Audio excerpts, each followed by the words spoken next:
Due west of Cali is some of the wildest coastline in Colombia.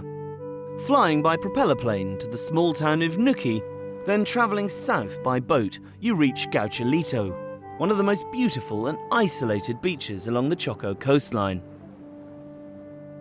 This is just one of the spiders you get in this area of the coastline. In fact, it's quite widespread. See it all over the jungle. It's called a telaraña. It's on my hand.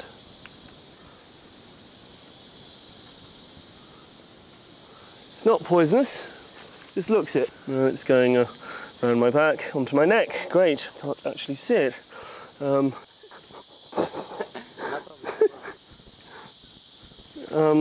Not quite sure where it's gone. There. There we go. Not actually poisonous, but you still don't want it crawling down your back. It's not as easy as it looks, sneaking up on a frog. Oh, look at that.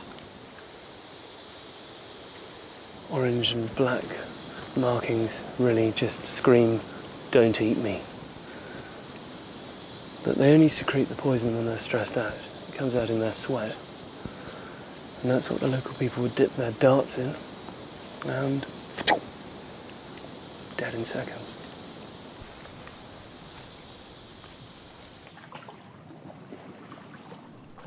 This really is a completely primeval landscape. It feels totally alien.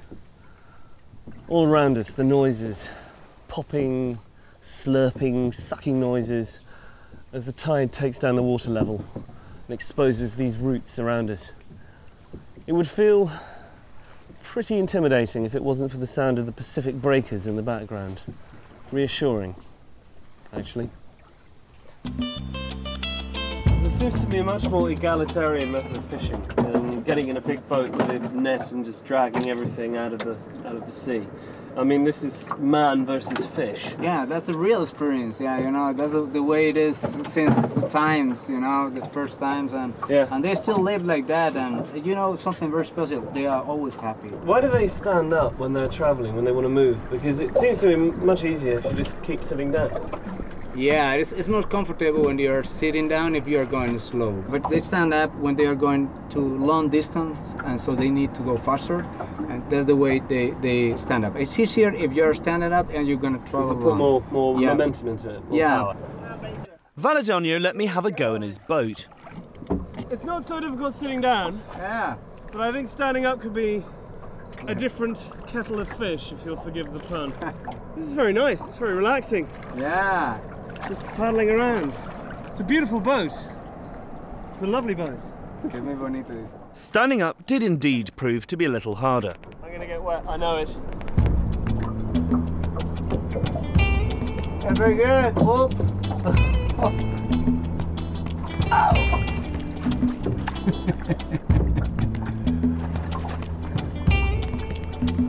Oh my God. Oops. It's sinking.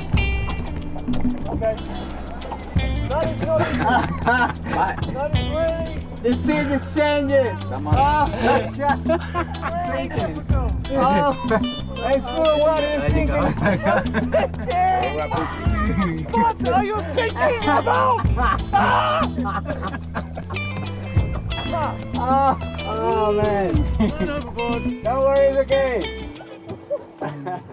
Of course, there are hundreds of lodges you can stay in when you come out here, but really, if you want to experience the jungle properly, may I recommend you get a hammock, you get a mosquito net, get a bit of tarpaulin in case it rains, and just find your own spot in the wilderness and bed down for the night.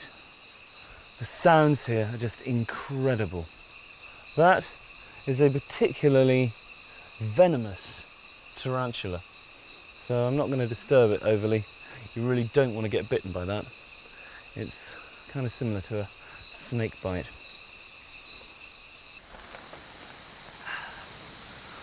Good morning. Well, it's been raining since 11 o'clock last night. There's been thunder, there's been lightning, flashes through the forest, monkeys passing overhead. The noises were extraordinary. Somehow I managed to sleep. The only slightly disconcerting thing was I spent half an hour trying to get rid of all the mosquitoes inside my net, only to wake up and find there were another 10 that had got in during the night.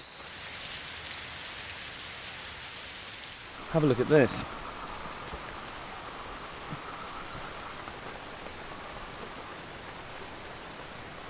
Just one or two.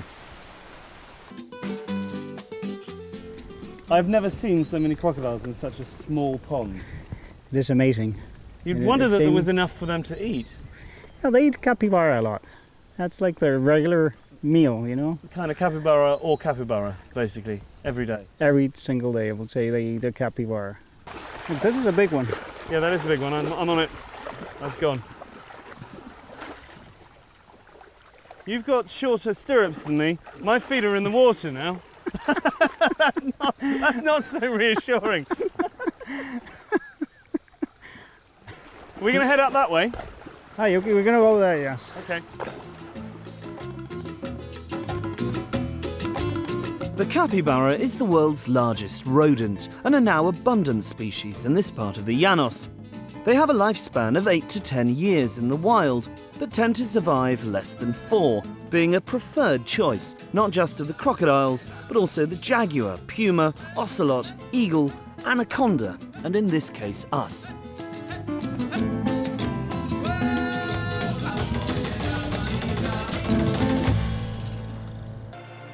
Ciénaga del Pejino boasts a huge variety and abundance of bird life, as well as turtles, armadillos, monkeys and numerous iguanas.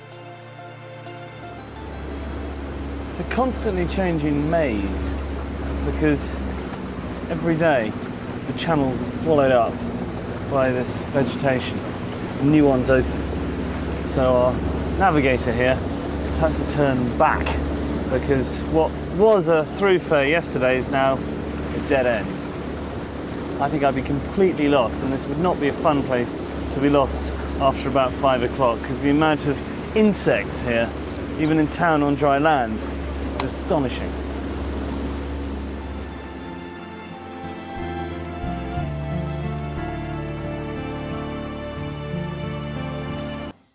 A much shorter excursion from Cartagena, an hour and a half by car, is the volcan de Lodo el Tortumo, a conical pimple on the Earth's crust, weeping tepid mineral-rich mud, said to have powerful remedial properties.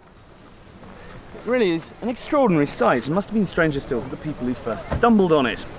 According to legend, this pint-sized volcano used to spew fire, but a local priest, thinking it was the work of the devil, regularly sprinkled holy water into its gob. This quenched the fire and, according to the legend, drowned the devil in mud.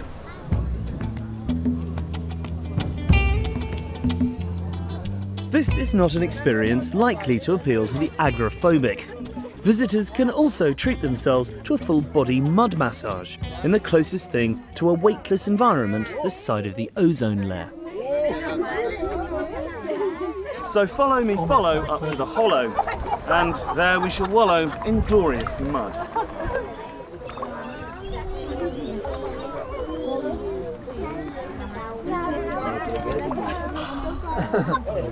Weird. That's really strange.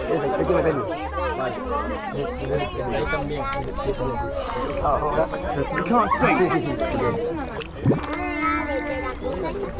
Nope, I can't sing. This is I'm going to try harder. Right, back after the break.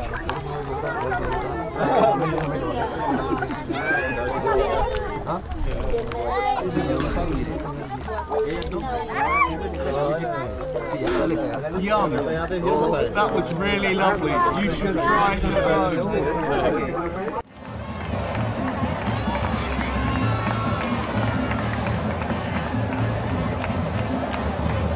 Welcome to Barranquilla, Colombia's 4th largest city.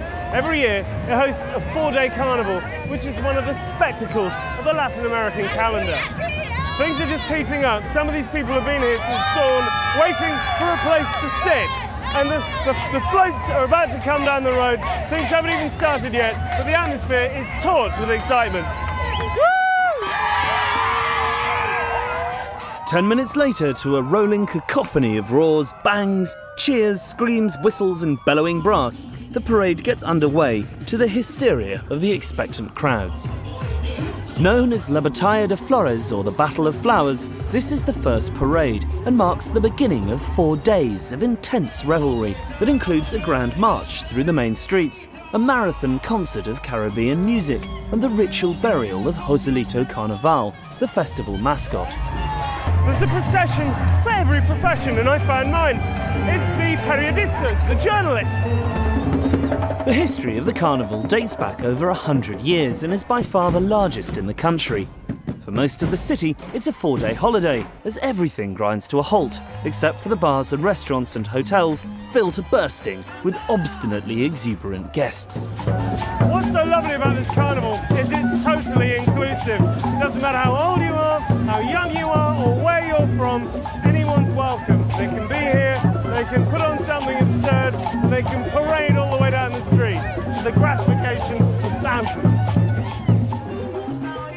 It's all about showing off, and many of the people have spent months designing and making their own costumes. But for the organisers, this is the culmination of a year's hard work.